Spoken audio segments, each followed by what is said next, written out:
Perspektive Ausland. Der Podcast für Unternehmer und Freiberufler, die es ins Ausland zieht. Egal ob Steuerplanung, Auslandsfirmengründung oder Lifestyle-Fragen. Hier geht's jede Woche zur Sache. Und hier sind deine Gastgeber, Daniel Taborek und Sebastian Sauerborn. Sebastian, wir sprechen ja heute mal über Malta. Vor allem jetzt im Hinblick auf, ich möchte nach Malta umziehen. Wohnsitz Malta. Also den meisten Deutschen ist ja Mallorca gut bekannt, aber Malta ist vielleicht eher eine Insel, die jetzt weniger bekannt ist, außer vielleicht denjenigen, die gerne Hollywood-Filme sehen und wissen, dass Malta sehr, sehr häufig als Hintergrund für Blockbuster wie Da Vinci Code oder Gladiator oder Game of Thrones diente. Es ist ja Malta, das ist das, was ich jetzt zum Beispiel weiß, ist ein kleines Archipel im Mittelmeer, war mal eine britische Kolonie, deswegen gibt es auch Englisch noch als Amtssprache wohl neben dem Maltesisch.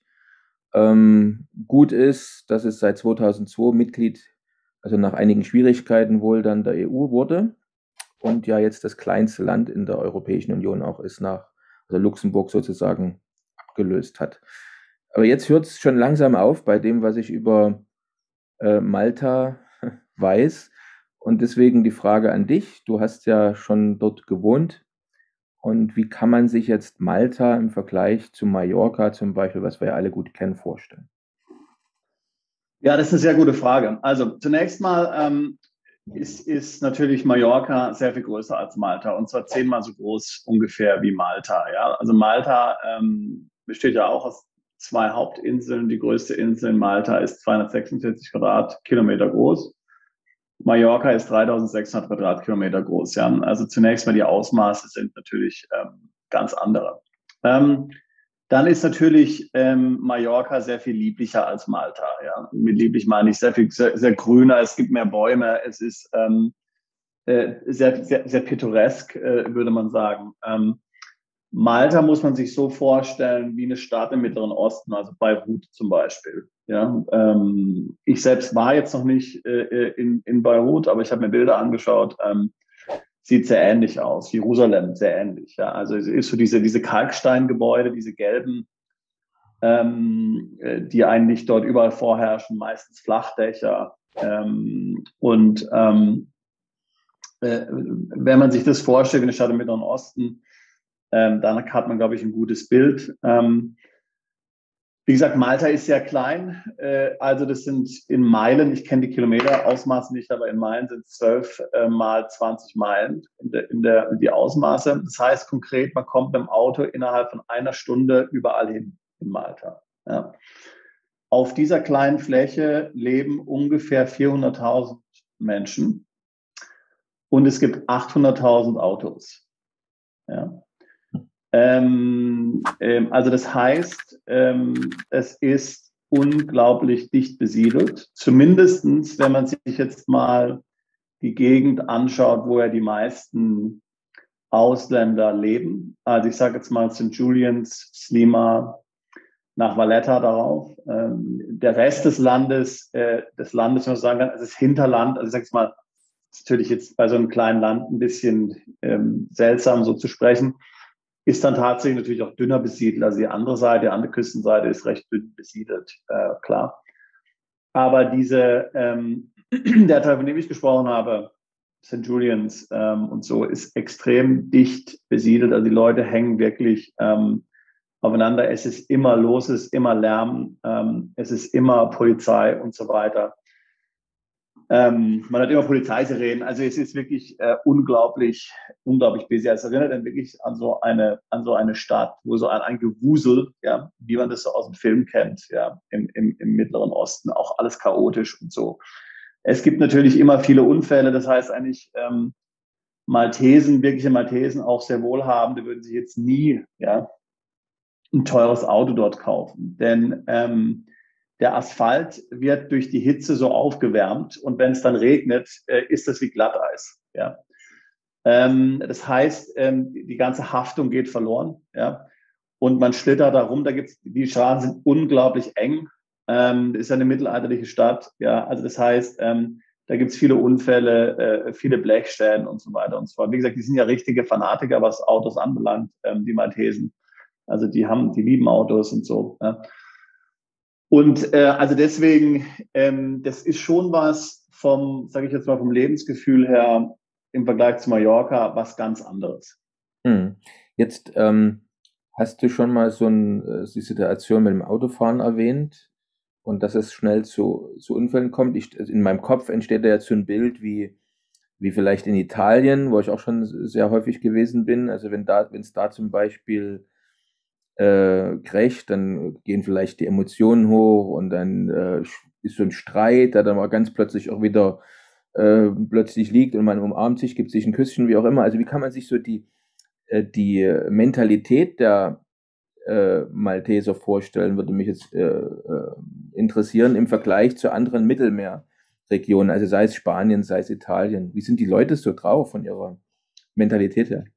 Also meiner Erfahrung nach sind die Leute ganz anders als jetzt Italiener auf jeden Fall, ein bisschen wie Spanier noch eher, aber die sind im Grunde eher wie Briten. Ja? Also die haben sehr viel und die legen auch Wert darauf. Ich denke jetzt gerade mal die etwas besser gestellten Maltesen in der mittleren und oberen Schicht der Gesellschaft, die legen also auch Wert darauf, dass die Englisch sprechen, dass sie gut Englisch sprechen, und dass die auch solche englischen Mannerismen haben und solche britischen Mannerismen. Und müsste man sich jetzt eigentlich eher so vorstellen, ja. Also die sind jetzt nicht so emotional und so aufbrausend wie die Italiener. Habe ich die Maltesen eigentlich gar nicht erlebt. Eher zurückhaltend und kontrolliert, ja, als jetzt so leidenschaftlich wie die Italiener vielleicht. Okay, gut zu wissen. Jetzt sind die Leute eigentlich arm? Also wie kann man sich das vorstellen? Ich habe mal gelesen, dass doch überwiegende Teil zumindest der Bevölkerung, der ursprünglichen Bevölkerung jetzt nicht so wohlhabend ist. Kannst du das bestätigen? Also es gibt zwei Dinge im Grunde zu sagen. Also zum einen ist natürlich das Lohnniveau immer noch relativ tief. Ja, also man kann im Grunde sagen, dass für viele Jobs und so vielleicht ein Nettogehalt bezahlt wird von 1.200 € im Monat oder so. Ja. Gerade so in einfachen Jobs, sei es jetzt irgendwie eine Aushilfskraft oder Verkäuferin und solche ähnliche Berufe. Ja. Auf der anderen Seite ist das Immobilienvermögen dort extrem hoch. Immobilien sind extrem teuer und weil natürlich eben Immobilien immer auch vererbt werden, ist durch den Immobilienbesitz im Grunde ähnlich wie in Großbritannien ein enormer Wohlstand dort schon vorhanden. Selbst bei jetzt in Anführungszeichen ärmeren Leuten, in der Regel gehört denen auch das Haus, wo sie leben. Okay. Jetzt vielleicht gehen wir noch mal ganz kurz zurück. Wir haben jetzt schon eine ganze Menge über dieses Archipel, die Insel Malta, gesprochen. Es sind 2 Inseln, oder? Also eine größere und eine kleinere oder noch mehr als 2 Inseln? Naja, eigentlich sind es 3 Inseln, aber nur die Hauptinsel ist eben die Insel Malta. Ja, also das ist, dort leben 90% der Bevölkerung. Und dann gibt es noch Gozo. Gozo ist nun noch rückständiger als Malta. Ja.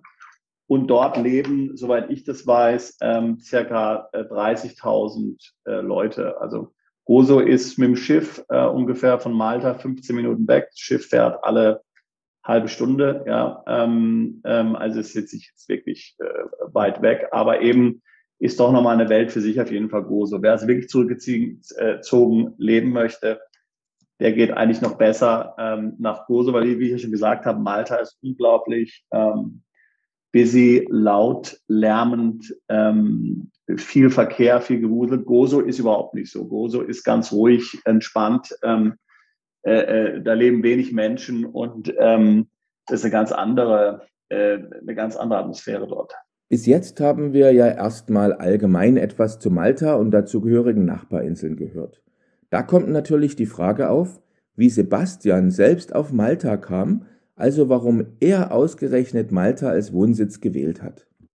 Nein, ich habe mir auf jeden Fall die Insel aufgesucht. Also wir hatten ja schon in Malta letztlich 2011 ein Büro eröffnet. Ja, also mein Bruder Philipp ist ja von London nach Malta umgezogen im Jahr 2011 und hat dort dann ein Büro eröffnet. Und ich habe im Grunde dort zweimal für jeweils ungefähr ein Jahr gelebt und habe dann dort letztlich dann im Büro in Malta gearbeitet, ja, und das war letztlich der Hintergrund, was uns jetzt angeboten hat, ja.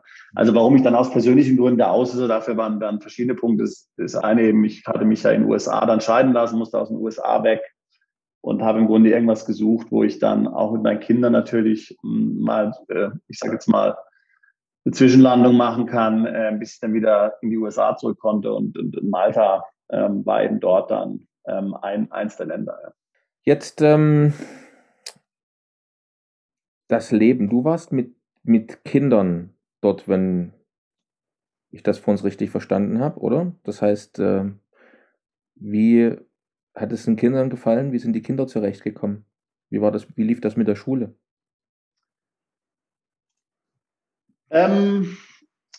Also man muss zunächst natürlich sagen, dass die Maltesen auf ihre Sprache sehr stolz sind. Ähnlich wie man das ja auch von anderen kleinen Ländern kennt, wie zum Beispiel die rätoromanische Schweiz oder auch jetzt Irland zum Beispiel, die ja dem Gälischen, Luxemburg, die das Gälische doch sehr lieben. Mhm. Ähnliches in Malta auch.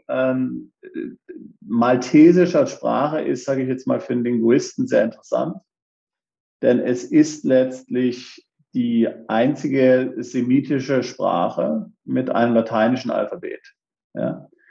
Das heißt, wir haben eine Sprache, die ähnelt dem Arabischen sehr stark. Und in der Tat, Maltesen verstehen in der Regel auch Arabisch und umgekehrt.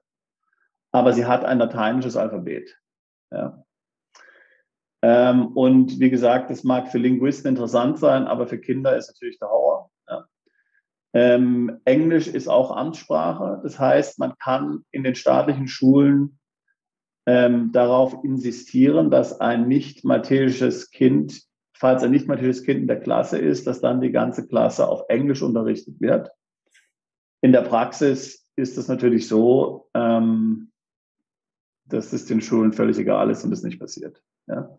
Das heißt also, in den Schulen wird Maltesisch unterrichtet. Und wie gesagt, ist natürlich, mag eine schöne Sprache sein, aber es ist eine nutzlose Sprache. Das heißt, man muss sich wirklich überlegen, was bringt es, wenn man die Kinder dort in die Schule schickt. Es gibt eine Alternative und das ist im Grunde Privatschulen. Wie ich ja vorhin schon gesagt habe, die eher besser gestellten in Malta sehen so ein bisschen das Maltesische als Bauernsprache an. Das hat zwar folkloristische Bedeutung, wie auch Schweizerdeutsch oder jetzt Bayerisch. Man hat diese Tradition gern für sich, aber man weiß natürlich, dass man im Geschäftsleben damit nichts anfangen kann. Und man will natürlich die Kinder bestens vorbereiten auf die spätere Berufstätigkeit. Also insofern legen besser gestellte Maltesen ganz großen Wert drauf, dass alles, was mit sage ich mal, Ausbildung ist, in Englisch stattfindet und insofern sind dann auch die Privatschulen immer alle komplett in Englisch. Ja. Das heißt, das erste Mal, als ich in Malta gelebt habe, waren meine Kinder auf der Privatschule. Das kann man sagen, kostet pro Kind ungefähr 5.000 bis 6.000 Euro im Jahr. Also was Privatschulen anbelangt, ist es recht moderat, muss man sagen. Als ich das zweite Mal da war, wo ich im Grunde letztlich ja nur, wo mir klar war, dass ich relativ schnell wieder zurückgehe in die USA, habe ich so gemacht, dass ich einen Privatlehrer engagiert habe, der die Kinder unterrichtet hat zu Hause, nach amerikanischem Lehrplan, was in Malta nicht zulässig ist, weil Homeschooling nicht erlaubt ist. Aber ich habe es trotzdem gemacht und war für meine Kinder eine gute Erfahrung. Ja, aber ansonsten, also meine Kinder haben Malta geliebt. Da muss man sich vorstellen, du lebst direkt am Meer. Du kannst immer baden gehen. Es ist immer warm genug letztlich auch. Also die Wintermonate nicht unbedingt, aber Die kommen von der Schule nach Hause, schmeißen ihre Sachen hin und sind 5 Minuten später im Wasser. Ja, also das ist ja ein Traum für Kinder. Ja.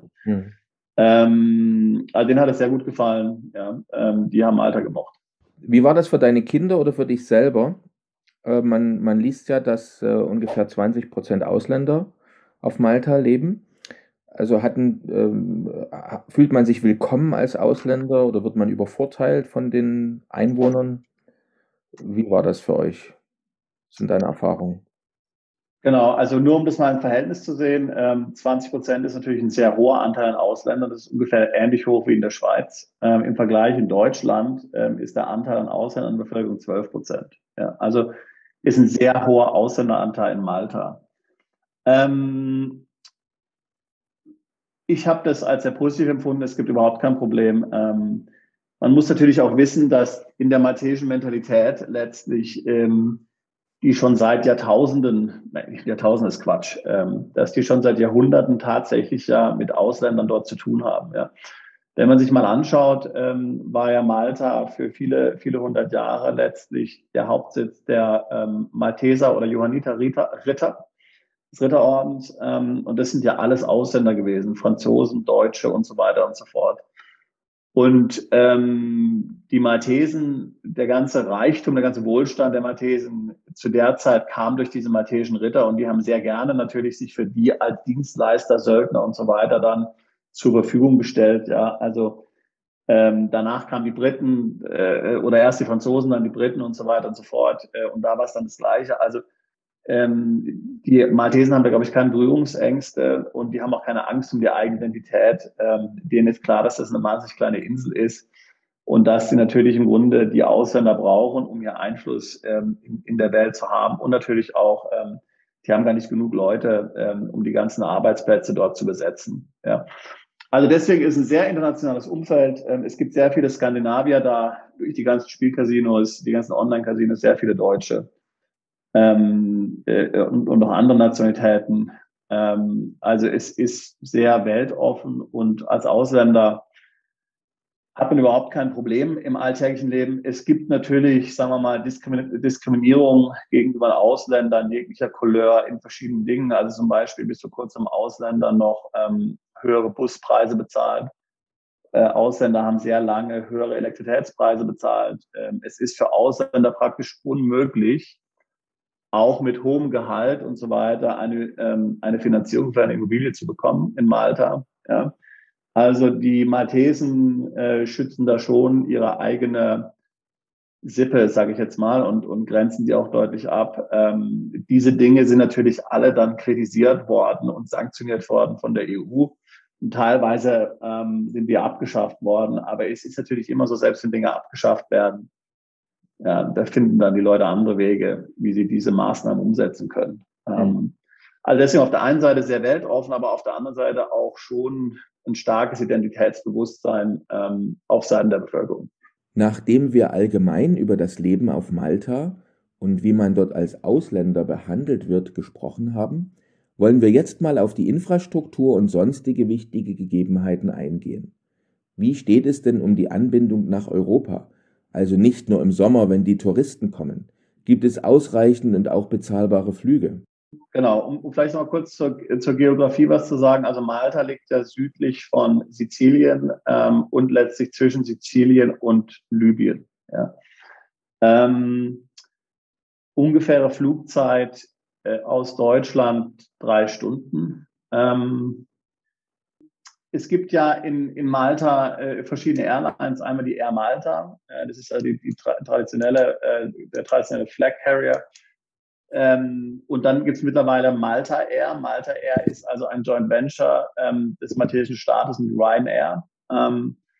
Die haben 140 Flugzeuge, ja, und die sind also sehr aktiv daran, alle möglichen Destinationen anzufliegen. Es ist denen auch egal, ob die profitabel sind oder nicht. Wie gesagt, denen ist ganz wichtig, die Connection zu der Insel herzustellen. Ja. Vor Covid-Zeiten gab es in Deutschland 9 Flughäfen, die nach Malta geflogen sind. Man konnte da also jeden Tag wählen nach London. London Heathrow alleine hatte, glaube ich, 10 oder 12 Flüge am Tag nach Malta. Ja. Also es ist absolut unproblematisch, dort hinzufliegen. Die Connection ist absolut einfach und problemlos machbar. Und auch günstig, die Tickets. Also die Anbindung ist sehr gut. Genauso, wenn man jetzt von Infrastruktur spricht, natürlich auch es gibt ja dort diese ganzen Online-Casinos. Also insofern, die brauchen natürlich rasant schnelle Internetverbindung. Das heißt, Internetqualität ist super. Das funktioniert also sehr gut für Leute, die in dem Online-Bereich arbeiten. Züge gibt es natürlich auf der Insel nicht. Es wird alles gemacht mit Bussen oder im eigenen Auto. Die Busse sind modern. Man kann auch eigentlich, es gibt so ein paar Dienstleister, ähnlich wie Uber. Ich bin sehr viel so in einem Taxi dann rumgefahren. Ja, weil wie gesagt, das kostet ja dann sowieso nur, weiß das nicht, von eine Fahrt 9 Euro oder so. Ja, also war dann alles sehr komfortabel, das so zu machen. Ja. Also ich habe gerade, während du gesprochen hast, mal bei Swoodoo geguckt und in der Tat, es gibt Flüge für 28 Euro ab Berlin, ne? Nach Malta. Also ist schon interessant, lohnt sich. Ja, jetzt gibt es ja noch mehr als Fluganbindung. Gerade wenn ich jetzt dort wohnen möchte, aber vielleicht übers Internet für mein Business tätig sein will, brauche ich ein gutes Internet, eine gute Internetanbindung, Telefonanbindung. Gibt es dazu positive oder negative Erfahrungen von deiner Seite? Ja, also wie gesagt, Internetverbindung ist ja gut, ja, weil es gibt ja diese ganzen Online-Casinos und da ist ja wirklich, wenn du jetzt dir vorstellst, du spielst das Online-Roulette, da muss natürlich im Bruchteil von Sekunden dort sage ich jetzt mal, Bits und Bytes hin und her geschickt werden. Also das heißt, es ist also absolut gegeben, die Internetverbindung ist top. Okay, ich wohne ja auch zurzeit gerade auf einer Insel und da weiß ich aus eigener Erfahrung, Strom und Wasser ist auch immer mal ein Problem auf einer Insel. Also wir haben auf der Insel, wo ich gerade lebe, jede Woche mindestens 1, 2, 3 Mal Stromausfall zum Beispiel. Wasser ist auf vielen Inseln knapp und ich habe auch gelesen, also bei den Vereinten Nationen wird Malta übrigens auch als ein Problemkind geführt, was Süßwasser betrifft. Muss man sich da Sorgen machen? Absolut, also das ist ein ganz guter Punkt. In der Tat ist es so, dass natürlich Malta unglaublich trocken ist, ja, und das Trinkwasser tatsächlich ein Problem ist. Das heißt also, die haben inzwischen eine Entsalzungsanlage, die ist auch sehr leistungsstark. Das heißt, das wird meiner Meinung nach die Zukunft sein, vor allen Dingen, weil ja immer mehr Leute nach Malta ziehen. Aber auch Strom natürlich ist so eine Sache. Es gibt relativ häufig Stromausfälle, mal kürzer, mal länger. Also das ist was tatsächlich, womit man leben muss. Ich meine, man kennt ja das ja auch schon aus Großbritannien oder Irland, oder Amerika, dass dort überall diese Überlandleitungen liegen, dass durch die Straßen überall Stromkabel gezogen werden, so in Höhe des 2. Stockwerks. Das ist in Malta ganz genauso, ja. Also da hat natürlich die Infrastruktur dann auch gerade in der Hitze natürlich, wenn dann jeder die Klimaanlage anschaltet, natürlich zu kämpfen, ganz klar.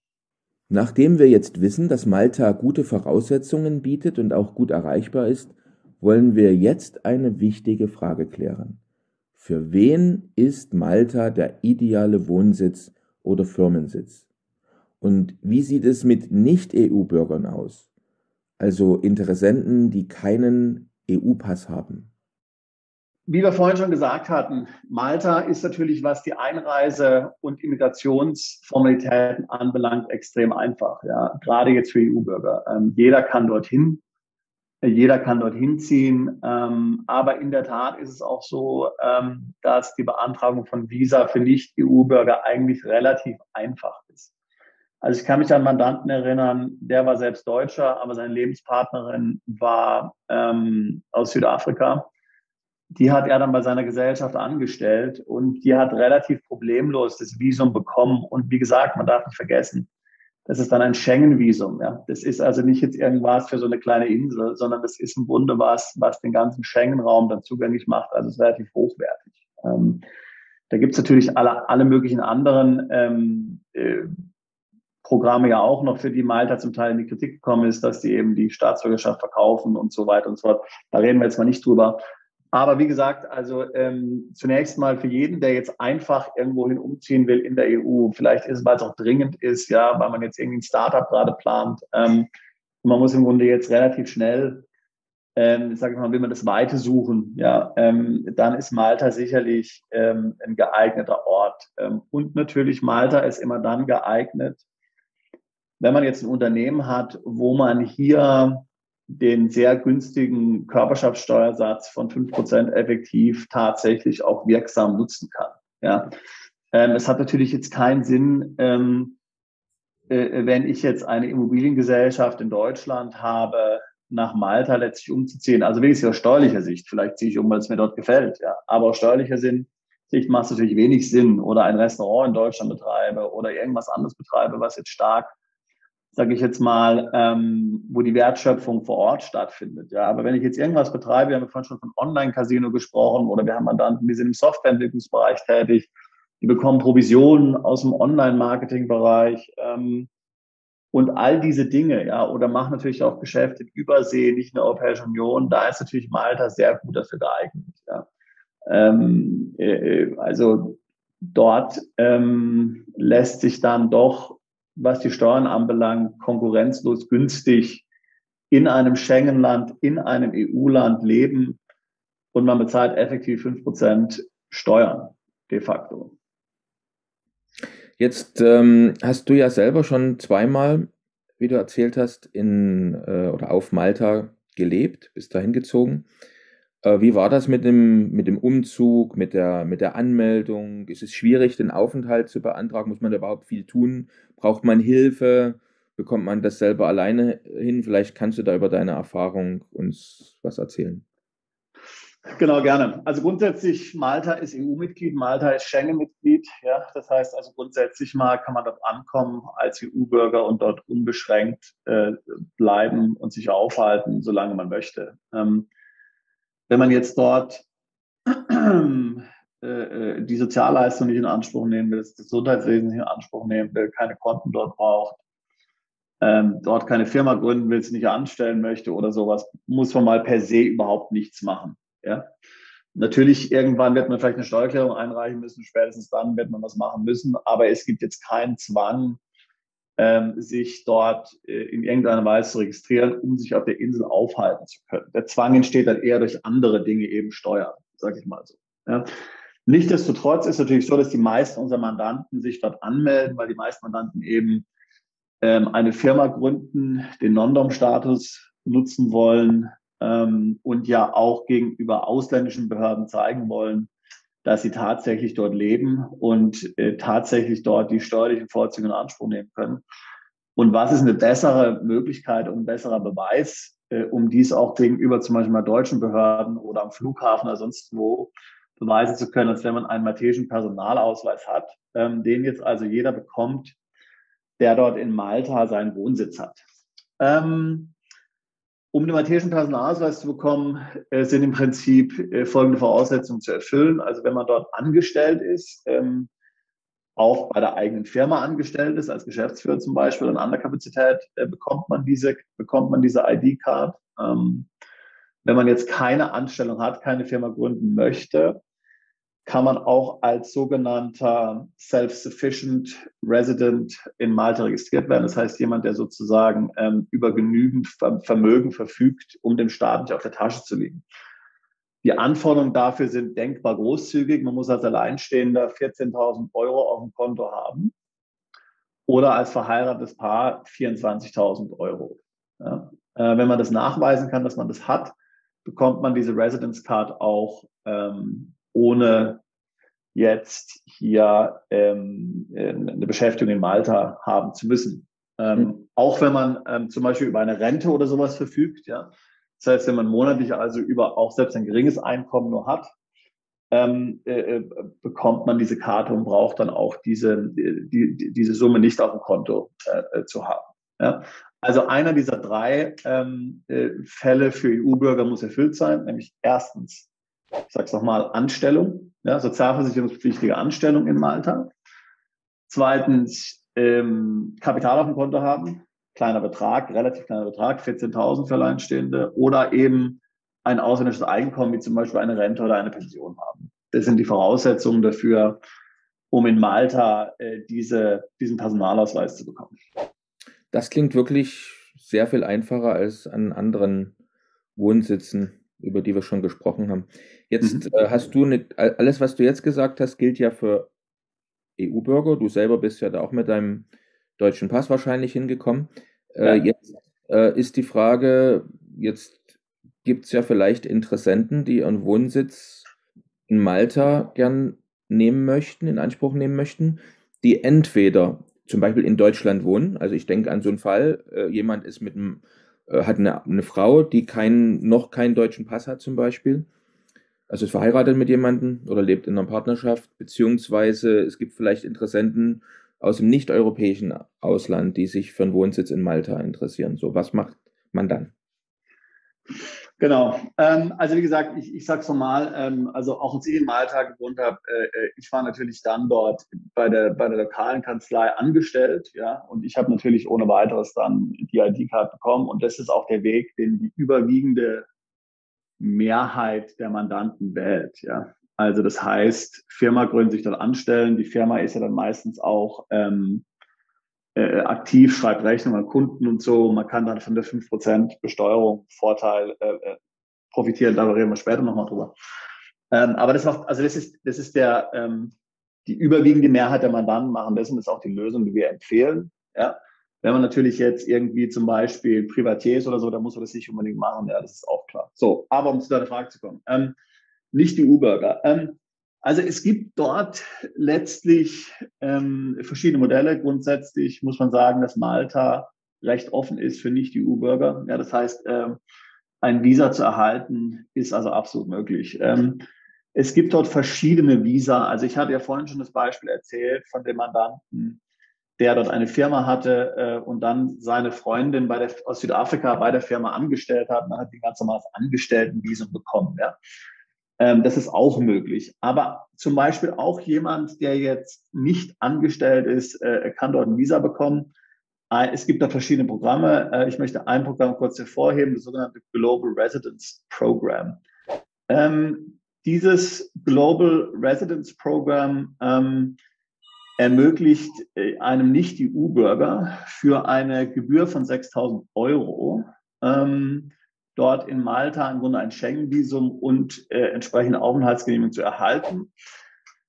Man muss dafür mindestens in eine Immobilie investieren, mindestens 220.000 Euro auf Gozo oder 275.000 in der Gegend St. Julians und so weiter. Oder aber man kann auch mieten, dann beträgt die Minimalmiete ca. 10.000 Euro. Ja? Und dann hat man ein Recht auf dieses Visum, wie gesagt. Im Monat oder im Jahr? Nee, im Jahr. Im Jahr, genau. 10.000, wenn man also, man investiert, man kauft entweder was für, sagen wir mal, zwischen 220.000 und 270.000 oder man mietet etwas für ungefähr 10.000 im Jahr, zahlt diese 6.000 Euro Gebühr, ja. Und dann bekommt man diesen Global Residence Status, hat damit ein Schengen-Visum, kann damit auf Malta wohnen. Ja. Dann hat man also den Vorteil, dass man dann im Grunde eine Steuer von 15% bezahlt auf sämtliches Einkommen, ja, was man in Malta ausgibt oder auf ein maltesisches Konto ausschütten lässt. Ja. Und alles andere ist steuerfrei. Ja. Allerdings ist die Minimalsteuer, die man bezahlen muss, 15.000 Euro im Jahr. Ja. Also, da kann man schon sehen, das lohnt sich jetzt für jemanden, sagen wir mal, der jetzt zum Beispiel, ich sage jetzt mal, Lebenshaltungskosten hat von einem Jahr, sagen wir mal 100.000, sich da eine schöne Wohnung in Malta mietet, sich also von seinem Auslandseinkommen 100.000 nach Malta ausschütten lässt, dann zahlt er darauf 15.000 Steuern, ja, 15%, minimal 15.000 im Jahr. Und alles, was darüber hinaus im Ausland ist, an Einkommen ist steuerfrei. Ja. Also es lohnt sich demnach also insbesondere für Personen, sage ich mal, die jetzt ausländische Dividendeneinkünfte oder Zinseinkünfte oder Kryptoeinkünfte zum Beispiel haben, ja, die davon einen Teil nach Malta überweisen möchten, um dort eben die Lebenshaltungskosten zu finanzieren und den Rest im Ausland belassen, die können davon profitieren. Klingt spannend. Hatte ich auch so noch nicht gehört. Also die Einstiegshürde scheint da relativ niedrig zu liegen, wenn man das jetzt vergleicht mit anderen möglichen Wohnsitzstaaten. Ja. Ja?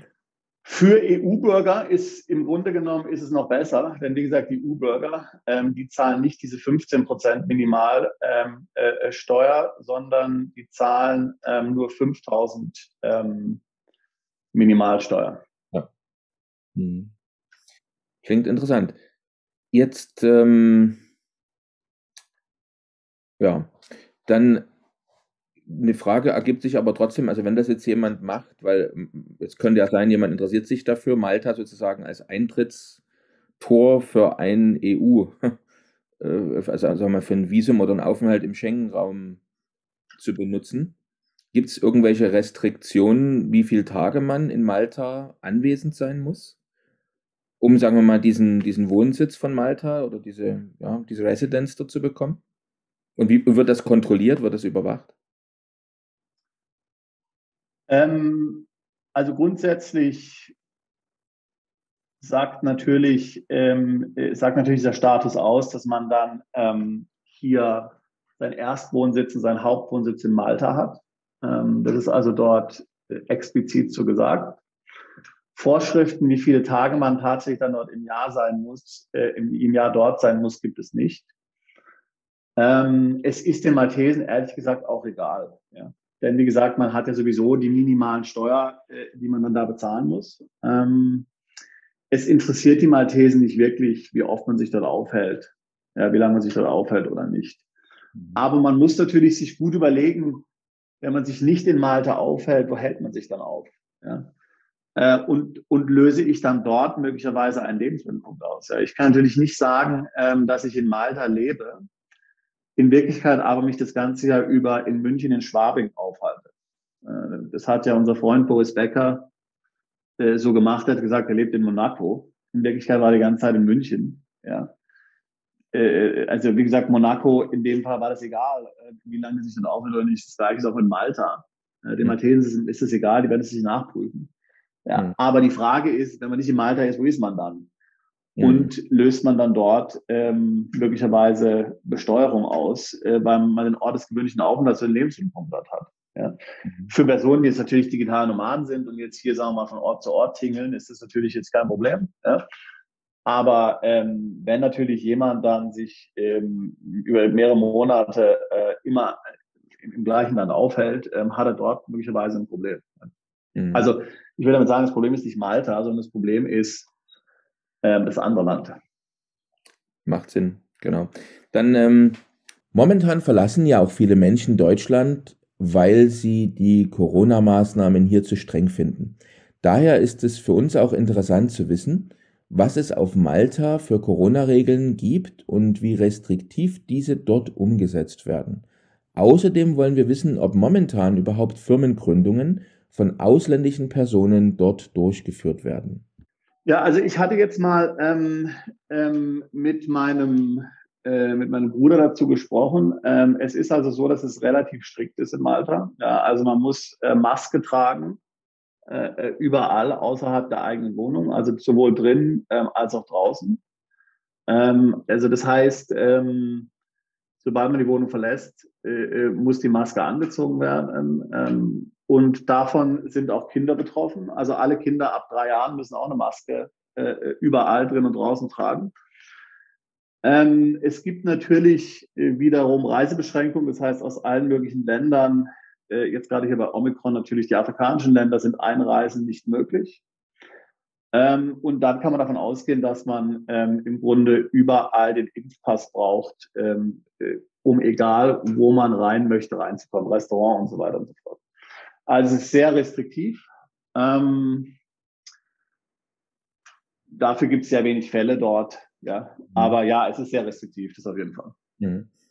Jetzt generell, also es war ja jetzt in der Corona-Pandemie-Zeit, gab es ja einige Länder, die aufgrund dessen auch ihre Residenzprogramme angehalten oder unterbrochen hatten. Also wenn jetzt zum Beispiel jemand vorhätte, jetzt seinen Wohnsitz nach Malta zu verlegen oder eine Firma zu gründen, ist das jetzt momentan für Nicht-Ansässigen überhaupt möglich oder muss man da warten, bis es wieder Erleichterung gibt? Also, wie gesagt, Malta ist ja Teil der EU und letztlich die EU-Freizügigkeit ist letztlich ja durch Corona, was jetzt die Wohnsitznahme betrifft, nicht betroffen. Also man kann dort selbstverständlich nach wie vor weiterhin hinziehen, sich niederlassen, eine Wohnung mieten. Man kann dort bleiben, man hat das Aufenthaltsrecht. Ich habe gehört, dass was die ID-Karten anbelangt, dass dort eine bestimmte, dass die momentan suspended sind. Das heißt, dass einfach keine neuen ausgestellt werden, nur in, Entschuldigung, nur in Ausnahmefällen. Einfach weil die Behörden überlastet sind, weil so viele Leute krank sind. Aber wie gesagt, wie ich vorhin schon gesagt habe, man braucht die ID-Karte ja nicht, um dort zu leben. Man hat als EU-Bürger ein Recht, sich dort niederzulassen. Das heißt, nach wie vor findet der Umzug dort tatsächlich statt. Firmen können gegründet werden. Auch da gibt es Verzögerungen, zum Beispiel bei der Umsatzsteueranmeldung und so. Dauert es mal länger, bis die Umsatzsteuer nochmal beantragt ist. Ja, aber grundsätzlich geht alles weiter. Kommen wir jetzt zu einem ganz anderen, aber auch wichtigen Themenbereich, die Gesundheitsversorgung auf Malta. Grundsätzlich gibt es in Malta ein System ähnlich wie in Großbritannien und in Irland. Ja, das heißt, es ist im Grunde ein System, das umlagenfinanziert ist, also über Steuer finanziert ist. Eine Krankenversicherung gibt es nicht. Das heißt, Personen, die in Malta sozialversichert sind, können das Gesundheitssystem nutzen, können dort also kostenlos ins Krankenhaus, also kostenlos in Anführungszeichen, kostenlos für denjenigen, der das zu dem Moment in Anspruch nehmen. Die gesundheitliche Vorsorge des staatlichen Krankenhauses ist sicherlich gut. Also wir haben dann, wie zum Teil notfallmäßig dort behandelt wurden. Das ist nach dem modernsten Stand der Technik erfolgt ist. Aber wie gesagt, es gibt in Malta ein Krankenhaus. Das heißt Mater Dei. Und natürlich kann man sich vorstellen, dass die Wartezeiten, wenn man dort in die Notaufnahme kommt und so, möglicherweise relativ lang sind. Ja. Also ich sage jetzt mal, hat man einen gebrochenen Arm, sitzt man 6 Stunden und wartet, bis man drangenommen wird, was jetzt nicht sehr komfortabel ist. Ja. Es gibt deswegen viele Mandanten, die für solche Fälle eben dann lieber ins Privatkrankenhaus gehen. Dort würde man nicht hingehen, wenn man jetzt irgendwie einen Bypass gelegt bekommt oder sowas. Das würde das Krankenhaus gar nicht machen. Auch die privaten Krankenhäuser, da gibt es mehrere, würden dann Patienten bei solchen Fällen nach Mater Dei schicken, weil das der einzige Ort ist in Malta, wo es die entsprechende Maschinerie und die entsprechenden Ärzte gibt. Aber für so kleinere Dinge, auch wenn man ein Antibiotikum braucht, kann man ins private Krankenhaus gehen. Ist sehr nach, ich sage jetzt mal, Mittlerem Osten, Dubai und so weiter so designt, also sehr luxuriös, sehr guter Standard, kostet aber wirklich sehr wenig. Ja. Also das heißt, wenn man dort hingeht und irgendwas machen lässt, weiß das ich kann mich erinnern, ich hatte mal irgendwie eine Halsentzündung, habe Antibiotikum gebraucht. Da zahlt man 25 €, ja, inklusive Rezeptgebühr, ja, und kommt da dran sofort, sieht einen Arzt, ist in einer komfortablen Umgebung, ja. Also das werden viele Mandanten machen. Das Gleiche auch, wenn man jetzt zu einem ganz normalen, sage ich jetzt mal, Hausarzt geht und sich dort behandeln lässt, kostet vielleicht 10 € Praxisgebühr, ja, und dann bekommt man dort alles, was man braucht, ja, also ist sehr günstig, ja. Also das heißt, ich würde grundsätzlich sagen, die medizinische Versorgung ist auf jeden Fall gut. Das heißt, wenn man jetzt irgendwie schwer krank sein sollte, also jetzt überraschend schwer erkrankt, kann man davon ausgehen, dass man hier gut versorgt ist. Mir ist natürlich klar, dass manchmal Mandanten bestimmte chronische Erkrankungen haben und dort ihre Ärzte haben und so, wo sie dann lieber hingehen. Das muss dann jeder selbst entscheiden. Und er muss sicherlich auch prüfen in Malta, ob er dort einen Arzt des Vertrauens findet, ja, weil es ja doch ein sehr persönlicher Bereich ist. Aber grundsätzlich ist die Versorgung gegeben. Zahnärzte genau das Gleiche, also Zahnbehandlung sehr günstig, ja. In Malta irgendwie jetzt dort zu bohren, Plombe vielleicht zu machen, 30 Euro oder sowas, ja, beim Arzt. Also ist es nicht, es ist wirklich sehr erschwinglich. Klingt gut, beruhigend zu wissen. Jetzt sind wir immer noch beim Leben in Malta, wenn wir ganz kurz noch bei dem Themengebiet bleiben.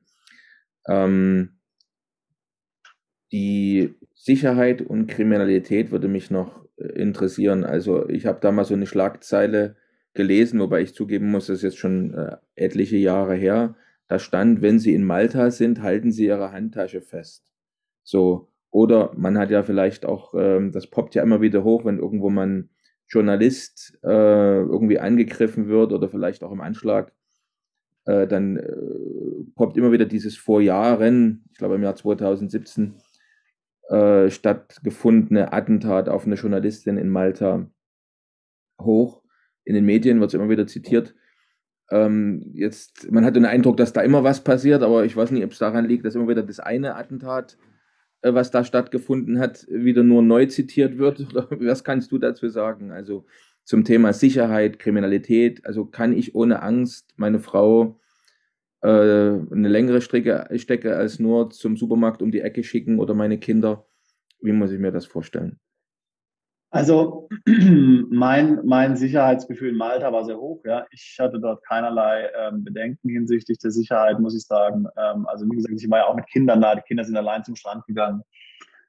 Ich hatte nie das Gefühl, dass dort irgendwie ein Risiko besteht. Nichtsdestotrotz muss man natürlich sagen, dass es dort diverse Attentate gab, hauptsächlich Autobomben. Da gab es mehrere in den letzten Jahren. Eben die bekannte Journalistin, die dort ermordet wurde, war nur ein Beispiel. Es gab noch andere Attentate auf Personen. Wobei mein Eindruck ist, dass das dann eher Personen sind, die dann in die Unterwelt auch verstrickt sind, in gewisse mafiöse Strukturen oder eben wie im Fall dieser Journalistin, die eben solchen Verbrechern dann dort auf die Spur gekommen ist und dann eben tragischerweise hier von diesen dann ermordet wurde. Ja. Also für Leute, die jetzt dort einfach leben und jetzt auch Fremde sind und damit nichts zu tun haben mit diesem Milieu, also die werden im Grunde davon nicht betroffen sein. Ja. Aber so allgemein Diebstahl, hier rausgeraubt zu werden auf der Straße und so, also mir ist kein einziger Fall bekannt. Und wir haben jetzt über 100 Mandanten geholfen, da nach Malta umzuziehen, die dort in irgendeiner Weise von der Kriminalität betroffen werden. Die Polizei hat eine gewisse Law-and-Order-Mentalität, ja, also auch schon bei kleineren Verbrechen, gerade so im Bereich Drogen, muss man davon ausgehen, dass man hier langjährig im Knast landet, ja, also das ist nicht so ohne, ja, aber wie gesagt, also ich hatte zum Thema Kriminalität keine negativen Erfahrungen gemacht im Alter. Wenn man erst einmal ein Land für den neuen Wohnsitz oder Firmensitz in die engere Auswahl genommen hat und wie wir jetzt hier sich auch über die Rahmenbedingungen informiert hat, dann beginnt ja meist die Suche nach einer passenden Immobilie. Deswegen fragen wir Sebastian, wie einfach oder schwer es auf Malta ist, eine Wohnung oder ein Haus zu kaufen oder zu mieten und mit welchen Kosten man rechnen muss. Also meine Erfahrung ist extrem einfach. Es ist extrem einfach in Malta etwas zu mieten. Also es gibt dort, anders als in anderen Ländern, wo dann alle möglichen Background-Checks gemacht werden, wo die Bonität geprüft wird und man zu irgendwelchen Credit-Rating-Agencies dann gehen muss und wo der Arbeitgeber befragt wird, macht diese Referenzen. Das gibt's alles in Malta nicht. Man geht dort schlicht und ergreifend zum Immobilienmakler. Der zeigt einem dann verschiedene Wohnungen. Wenn man das mieten möchte, dann gibt man dem im Immobilienmakler mehr oder weniger am gleichen Tag Bescheid und sagt, ich will das gerne mieten. ich biete diese Miete an. Also manchmal ist es die gleiche Miete, manchmal ist es die geforderte Miete, manchmal weniger, manchmal ein bisschen mehr. Und wenn der Vermieter akzeptiert, dann bezahlt man einen Monat Kaution, einen Monat Miete und eine halbe Monatsmiete Maklerprovision. Und das war's, Vertrag wird unterschrieben und man hat die Wohnung. Das ist also sehr einfach, das ist sehr, sehr dynamisch, da wird sehr viel gemietet in Malta. Wie gesagt, wir hatten ja gesagt, dass Kaufen sehr schwierig ist, gerade für Ausländer. Also es ist sehr stark durch Mietverhältnisse geprägt und die Mieter, die Vermieter haben natürlich zum Teil auch ausländische Mieter sehr gern, gerade jene, die halt dort Unternehmer sind, weil sie wissen, dass sie gut verdienen und entsprechend dann auch hier eine entsprechende Miete bezahlen können. Man muss natürlich wissen in Malta, dass man, wenn man einen gewissen Standard erwartet, da sind die Mieten auch entsprechend. Also ich würde sagen, jemand, der jetzt irgendwie so eine 3-Zimmer-Wohnung sucht, in einer einigermaßen ansprechenden Lage, so die auch einem westlichen Standard genügt, der würde ich mal ungefähr 2.000 Euro ansetzen. Ja. Ich hatte in Malta, als ich das erste Mal dort gewohnt habe, in Portomaso gewohnt. Portomaso ist so eigentlich die erste, ich sage mal, ist so eine Anlage, die ist am Hilton Hotel beim Spielcasino dort in St. Julian's. Das ist eigentlich so die erste Luxuswohnanlage, die es in Malta gab. Da wird immer noch weitere Wohnungen gebaut. Mittlerweile gibt es auch andere, modernere Anlagen. Portomaso kostet natürlich die Miete gleich mindestens 4.000 Euro und geht dann hoch bis 10.000, je nach Größe der Wohnung. Das würde aber dann eher schon in den Luxusbereich gehören. Also das ist also möglich, wenn man das möchte. Ja.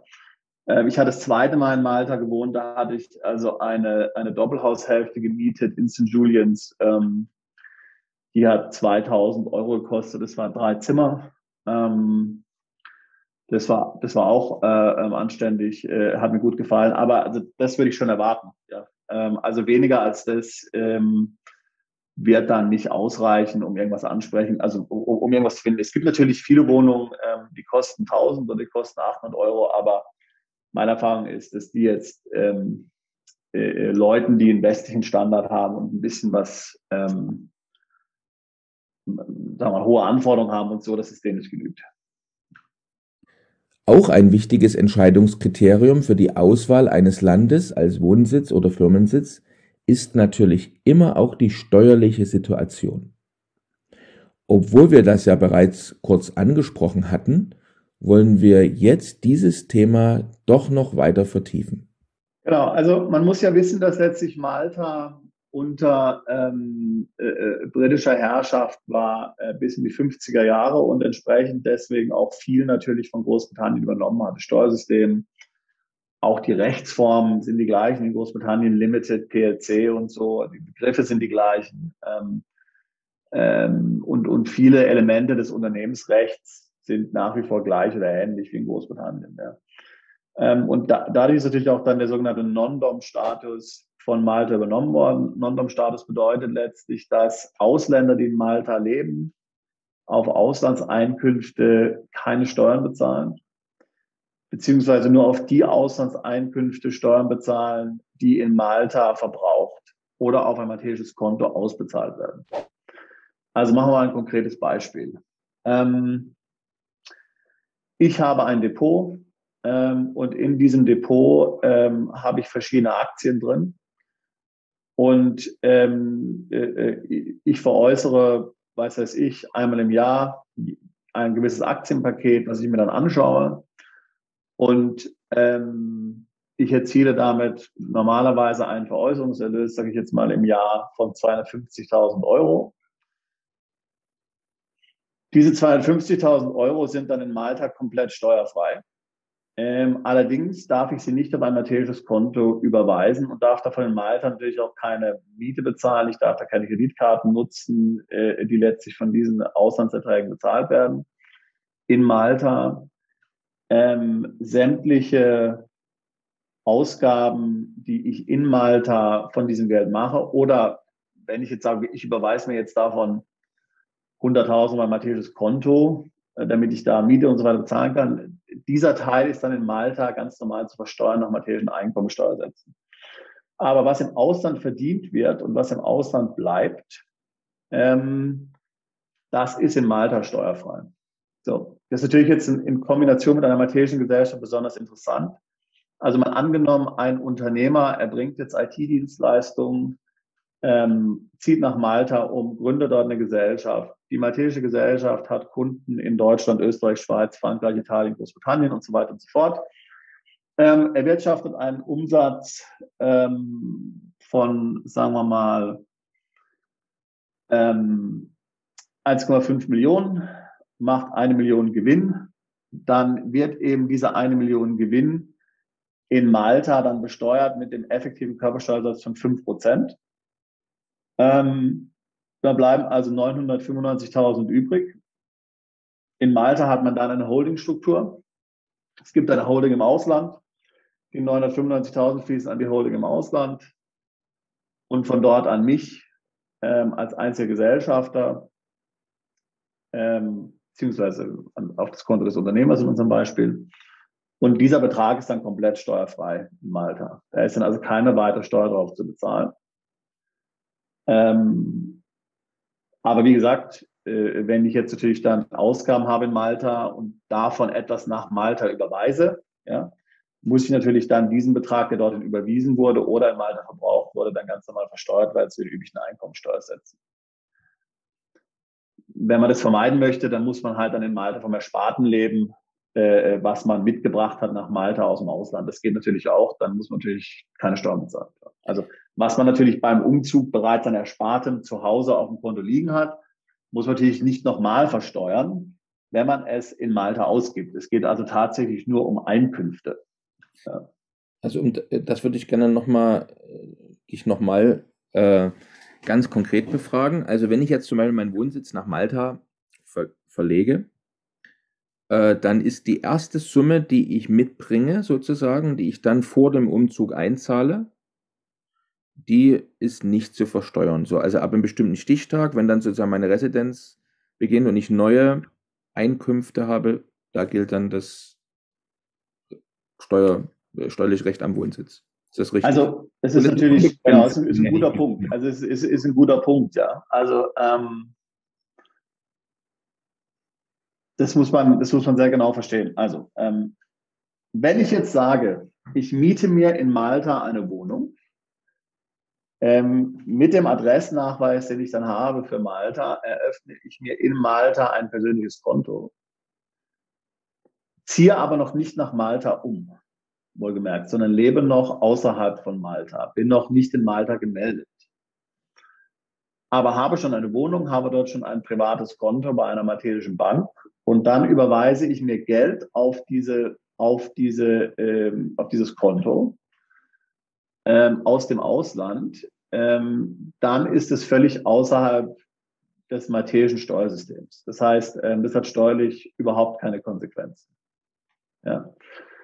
Das heißt, man sagt im Grunde, Mandanten, die dahin umziehen, empfiehlt man zuerst eine Wohnung zu mieten, ein Konto zu eröffnen und dann, wenn sie Einkünfte aus dem Ausland haben, können sie dahin überweisen, dann müssen die in Malta nicht versteuert werden.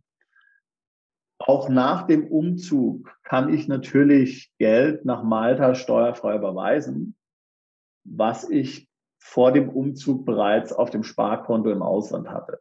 Sage ich jetzt mal, Sparkonto, so ganz salopp. Also mal angenommen, ich ziehe von Deutschland nach Malta um. Zum Zeitpunkt des Umzuges habe ich ein Festgeldkonto in Deutschland. Da ist 1 Million drauf. Dann kann ich auch nach dem Umzug nach Malta von der 1 Million so viel nach Malta überweisen, wie ich möchte. Denn dieses Geld auf dem Festgeldkonto ist ja schon versteuert in Deutschland. Ja, also das heißt, Barvermögen, was ich vor dem Umzug habe, kann ich jederzeit auch nach dem Umzug nach Malta versteuern. Es geht nur darum, um neue Einkünfte, diese dann nicht mehr nach Malta zu überweisen, ohne dass das steuerliche Implikationen möglicherweise hat. Da werden wahrscheinlich jetzt bei einigen Zuschauern und Zuhörern trotzdem noch einige Fragen aufpoppen, die mir jetzt auch gerade aufkamen, aber ich denke, das ist dann eher mein Thema vielleicht im Beratungsgespräch. Also ich Genau. erwähne jetzt nur eine Frage, zum Beispiel nehmen wir mal an, ich hatte eine Immobilie vorher, Mhm. die hat einen Wert von 1 Million, die gehört mir ja dann auch schon, oder? Und jetzt, während ich in Malta wohne, entscheide ich mich, die zu verkaufen. Dann ist es jetzt plötzlich ein Barvermögen. Letztendlich ist es auch schon ein Besitz, den ich vorher hatte. Aber wie gesagt, ich denke, da gibt es viele, viele Sonderfälle, über die man da noch Ja, sprechen aber kann. genau, genau, du hast es genau richtig erkannt. Also das ist natürlich genau dann kein Barvermögen, sondern dieser Veräußerungserlös. Wenn ich sage mal, die ist jetzt 1 Million wert und ich verkaufe die Immobilie dann für 1,2 Millionen und ich überweise dann Geld nach Malta, dann müsste ich das in Malta versteuern. Allerdings ist es ja bei dem konkreten Beispiel so, dass Erlöse aus Immobilien in der Regel nach dem Belegenheitsprinzip versteuert werden. Das heißt, dort, wo sich die Immobilie befindet. Das heißt, es ist ja davon auszugehen, dass ich eine gewisse Kapitalertragssteuer schon in dem Land der Immobilie versteuert. Die wird natürlich in Malta angerechnet. Ja. Also man kann im Grunde davon ausgehen, dass Geld, was bereits im Ausland versteuert ist und was ich nach Malta reinbringe, nicht mehr in Malta zu versteuern ist. Also als Faustregel, also so mal als Faustregel. Aber möglicherweise muss ich auf der Steuererklärung angeben, es hat in jedem Fall steuerliche Konsequenzen, auch wenn es nicht unbedingt die Konsequenz hat, dass ich tatsächlich da nochmal was versteuern muss. Hm. Zum Thema Steuererklärung Malta, also kann ich mir das ähnlich vorstellen wie in Deutschland, dass ich da irgendwie so ein Buch an Formularen habe, das ich ausfüllen muss, weil Ja, letztendlich das, was du gerade beschrieben hast, das ist natürlich dann, stelle ich mir so vor, doch schon einiges an Erklärungsbedarf, was ja irgendwie letztendlich in Formularen, entweder Papier oder elektronischer Form auch dargelegt werden muss. Also wie kann ich mir das vorstellen? Ähnlich wie weil in das Gute ist ja, dass das nicht in Malta nicht gemacht werden muss. Ja? Das heißt, alles, was im Ausland passiert, musst du gar nicht in der Steuererklärung erwähnen.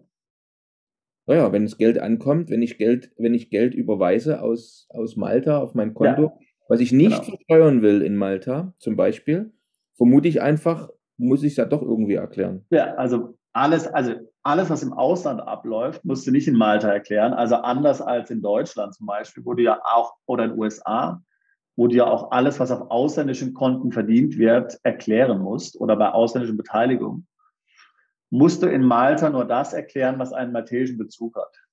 Hm. Also Ja. wenn du jetzt beteiligt bist an 20 Firmen und jede Firma zahlt dir 20.000 aus im Jahr, Hm. das musst du alles komplett nicht in Malta erklären, Hm. sondern du musst nur den Teil erklären, den du nach Malta eben ausschüttest Hm. oder überweist. Ja, in Deutschland, also ich lebe ja zurzeit gerade in Griechenland, und da ist es auch so, dass alles, was auf dem Konto passiert, Zu- und Abgänge, wird ja automatisch dem Finanzamt gemeldet, sodass die ohnehin über jede Zahlung, die da eingehen, gut Bescheid wissen. Ich weiß nicht, ob das wird Malta vielleicht ähnlich funktionieren. Malta ist natürlich auch dabei, klar, beim automatischen Informationsaustausch, ganz klar. Aber wie gesagt, das interessiert die ja nicht. Aber wie gesagt, wenn es deine Auslandseinkünfte sind, dann sind die sowieso steuerfrei für dich. Das heißt, wie gesagt, auf der Steuererklärung. Und das ist auch das Gute am maltesischen Non-Dom-Status, anders als zum Beispiel beim britischen oder beim irischen Non-Dom-Status. Dort musst du auf jeden Fall erklären, ich bin Non-Dom. Ja. Auch wenn du dann dort nicht erklären musst, was du im Ausland verdienst. Aber der Staat weiß zumindest, dass da irgendwas im Ausland ist. Hm.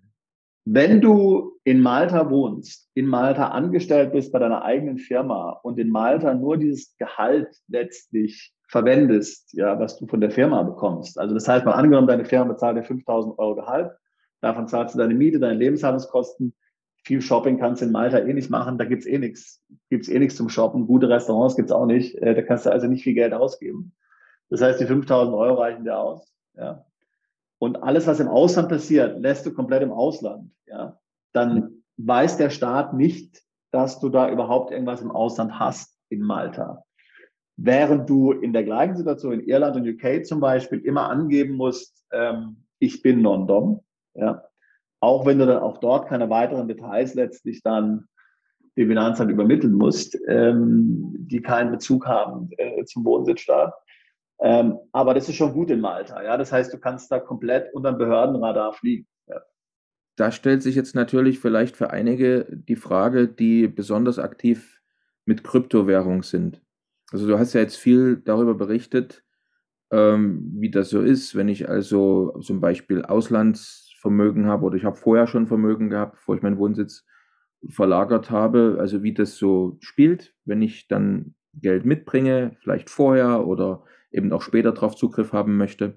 Wie sieht es in Malta ganz konkret aus, wenn mein Vermögen, mein Geld oder vielleicht auch meine Gewinne in Kryptowährung passieren? Ja, das ist ein sehr interessantes Thema. Also wie gesagt, Malta ist ja relativ bekannt, auch jetzt in den letzten Jahren gewesen für Kryptounternehmen. Das heißt, viele Kryptounternehmen haben sich da niedergelassen, weil Malta ja ähnlich wie im Bereich der Online-Spielcasinos Gesetzgebung veröffentlicht hat, letztlich und Gesetzgebung implementiert hat, mit dem sich Kryptodienstleister, ich sage zum Beispiel eine Krypto-Exchange oder so, dort rechtssicher niederlassen, dieses Unternehmen betreiben können in einem EU-Land. Ja, da war Malta mit eins der ersten. Also deswegen wird Malta auch so the Crypto Island genannt, also die Kryptoinsel. Jetzt sprechen wir ja von einem anderen Fall. Jetzt sprechen wir, was passiert hier mit jemandem, der jetzt nach Malta umzieht und jetzt Krypto-Investor ist. Wie wird es behandelt werden? Alles, was ich über den Non-Dom-Status eben gesagt habe, trifft natürlich auch auf Kryptowährung zu. Ja? Das heißt, grundsätzlich ist alles, was außerhalb von Malta passiert, steuerfrei. Und alles, was in Malta passiert, wäre steuerlich in Malta grundsätzlich mal betroffen. So. Das hat die Steuergesetzgebung in Malta so kommuniziert, die Steuerbehörde, meine ich. Wie muss man sich das jetzt konkret vorstellen? Also leider hat es die Steuerbehörde nicht weiter spezifiziert, aber so die Meinung unter Experten, ja, sage ich mal, ist folgende. Wie gesagt, es gibt in Malta ja einige Krypto-Unternehmen, also Unternehmen, die Krypto-Wallets zur Verfügung stellen, auch Krypto-Exchanges gibt es da. Wenn ich jetzt als in Malta lebende Person ein solches Unternehmen in Malta nutze, um hier meine Coins und so weiter zu verwalten, zu halten, zu wechseln, dann muss ich davon ausgehen, dass das in Malta möglicherweise steuerliche Konsequenzen hat. Und das Äquivalent ist zu dem maltesischen Konto. Wenn das alles aber komplett außerhalb von Malta passiert, sagen wir mal zum Beispiel über die Crypto-Exchange von unserem Freund in der Schweiz, und dann die Erlöse bei möglichen Wechseln dann auf ein ausländisches Konto fließen, dann ist es komplett in Malta steuerlich nicht betroffen. Und wie gesagt, wenn es in Malta passiert, einen Bezug zu Malta hat, wäre dann eben die maltesische Kapitalertragssteuer zu bezahlen auf Erlöse von Verkäufen von Krypto. Okay, vielen Dank. Hast du auch noch an dieses Thema Licht gebracht. Also schon interessant, dass man sich auch mit dem Fakt auseinandersetzen muss in einigen Wohnsitzländern. Was passiert, wenn der Anbieter meiner Wallet im gleichen Land ist, oder? Also, dass es vielleicht auch Unterschiede hat, ob der Wallet-Anbieter jetzt hier seinen Firmensitz hat oder im anderen Land. Ne? Genau. Also für die Personen, die in Malta wohnen und die Erträge aus Krypto steuerfrei vereinnahmen wollen, dem müsste man also in jedem Fall raten, alles komplett außerhalb von Malta zu organisieren. An der Stelle jetzt vielleicht mal ein Wort an unsere Zuschauer und Zuhörer. Man merkt ja schon, wenn man anfängt, über das Thema zu sprechen, dass da eine Frage nach der anderen vielleicht im Kopf entsteht. Also bitte ein Abo am besten dalassen, weil wir werden natürlich immer wieder weitere Details auch zu anderen Wohnsitzstaaten hier erklären und besprechen. Also jetzt wäre ein guter Moment, vor allem wenn vielleicht Fragen entstehen, lasst ein Abo da, klickt auf die Glocke oder auf den Daumen nach oben, damit ihr regelmäßig auch weiterhin wichtige News und Informationen zu verschiedenen Wohnsitzstaaten auch hier mit hören oder sehen könnt. Ja, also vielen Dank für die guten Erklärungen, Sebastian. Und ich denke, da gibt es vielleicht auch im Nachhinein noch einige Rückfragen von unseren Zuschauern und Zuhörern. Wie können Sie die eigentlich am besten stellen? Wenn jetzt jemand eine Frage hat oder vielleicht mit dir selber nochmal sprechen will. Vielleicht kannst du dazu nochmal was sagen. Also so generelle allgemeine Fragen beantworten wir oft in den Kommentaren, eigentlich auch zu dem Video. Also wenn jemand irgendeine allgemeine Frage hat, die jetzt nicht eine persönliche Person tatsächlich eine persönliche Situation zu sehr berührt, dann kann man die allgemein beantworten. Ansonsten ist das Beste tatsächlich immer ein Beratungsgespräch zu buchen, denn die Rechtslage und die Steuergesetzgebung ist mal das eine, aber wie sich die dann konkret auf den persönlichen Fall doch dann auswirkt und dort angewandt wird am besten, das ist dann meistens eigentlich eine Sache fürs Beratungsgespräch, also einfach über unsere Webseite dann Beratungsgespräch buchen, wohnsitzausland.com, dort nach Malta klicken oder auch Auslandsunternehmen, da kann man dann direkt die Beratung buchen. Aber wir werden sicherlich auch zu Malta noch weitere Folgen machen, denke ich. Da wird es dann noch genügend Beratungsbedarf geben und auch da gibt es immer natürlich viel Gesprächsstoff, weil ja da doch einiges passiert. Bis zur nächsten Folge von Perspektive Ausland, der Podcast für alle Unternehmer, die es ins Ausland zieht. Übrigens, wenn ihr keins unserer interessanten Videos mehr verpassen wollt, dann klickt doch jetzt gleich auf den Abonnieren-Button und auf die Glocke. Auch über Kommentare, Fragen oder einen Daumen hoch freuen wir uns sehr.